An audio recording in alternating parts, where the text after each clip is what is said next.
যুক্তরাষ্ট্রে বসবাসরত বৈধ নথিপত্রবিহীন নাগরিকদের ফিরিয়ে নিতে গাফিলতি করায় চীনের উপর ভিসা নিষেধাজ্ঞা জারির প্রস্তুতি নিচ্ছে যুক্তরাষ্ট্র। মার্কিন প্রেসিডেন্ট ডোনাল্ড ট্রাম্পের নেতৃত্বাধীন প্রশাসনের একজন জ্যেষ্ঠ কর্মকর্তা বার্তা সংস্থা রয়টার্সকে এই তথ্য নিশ্চিত করেছেন। রয়টার্সকে ওই কর্মকর্তা আরও বলেছেন, চীন যদি শিগগিরই তাদের নথিবিহীন নাগরিকদের ফিরিয়ে না নেয়, তাহলে এই পরিকল্পনা কার্যকর করবে ওয়াশিংটন এবং যেসব অবৈধ চীনা অভিবাসন প্রত্যাশী যুক্তরাষ্ট্রে বসবাস করছেন তাদের ফেরত পাঠানো শুরু করবে।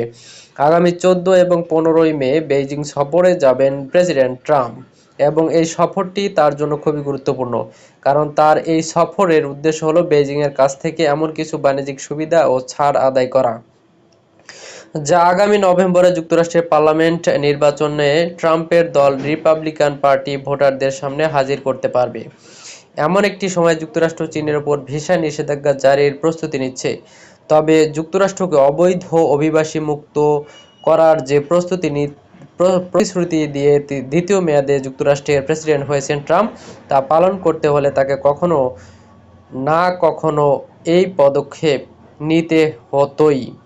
কারণ সাবেক প্রেসিডেন্ট জো বাইডেনের আমলে যুক্তরাষ্ট্রের দক্ষিণাঞ্চলের সীমান্ত দিয়ে নিয়মিত শত শত হাজার হাজার চীনা নাগরিক প্রবেশ করেছেন। যুক্তরাষ্ট্রের সরকারি তথ্য অনুসারে বর্তমানে দেশটিতে বসবাস করছেন এরও বেশি নথিবিহীন চীনা নাগরিক। তাদের মধ্যে 30,000-এরও বেশি সংখ্যককে দেশে ফেরত পাঠানোর নির্দেশ দিয়েছেন আদালত। এ ব্যাপারে চীনকে জানানো হলে দেশটির সরকার 2025 সালে কয়েক দফায় 3,000 নাগরিককে ফেরত নিয়ে গেছে, কিন্তু এই প্রক্রিয়াটি থেমে আছে 6 মাস ধরে। গত 6 মাসে একজন নাগরিককেও ফেরত নেয়নি চীন। ট্রাম্প প্রশাসনের ওই কর্মকর্তা জানিয়েছেন, ওই অভিবাসীদের ফেরত নিতে বেইজিংয়ের সঙ্গে কয়েকবার যোগাযোগ করেছে ওয়াশিংটন, কিন্তু কোনো কার্যকর সাড়া বেইজিংয়ের কাছ থেকে এখন পর্যন্ত পাওয়া যায়নি। উপরন্তু বেইজিং পরোক্ষভাবে জানিয়েছে, এই ইস্যুতে তারা আমাদের পূর্ণ মাত্রায় সহযোগিতা করতে আগ্রহী নয়। বেইজিংয়ের এই অসহযোগিতাপূর্ণ মনোভাব স্বাভাবিকভাবেই অদূর ভবিষ্যতে যুক্তরাষ্ট্র চীনের বৈধ দর্শনার্থীদের প্রবেশে বাধা হয়ে দাঁড়াতে পারে। রয়টার্সকে ওই কর্মকর্তা জানান, তারা আরও কিছুদিন ধৈর্য ধরবেন।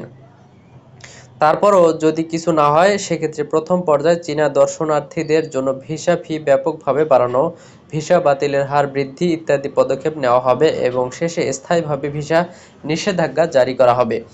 এ ব্যাপারে প্রতিক্রিয়া জানাতে ওয়াশিংটনের চীনা দূতাবাসের কর্মকর্তাদের সঙ্গে যোগাযোগ করেছিল রয়টার্স, কিন্তু কোনো কর্মকর্তা এই ব্যাপারে মন্তব্য করতে চাননি। সূত্র রয়টার্স।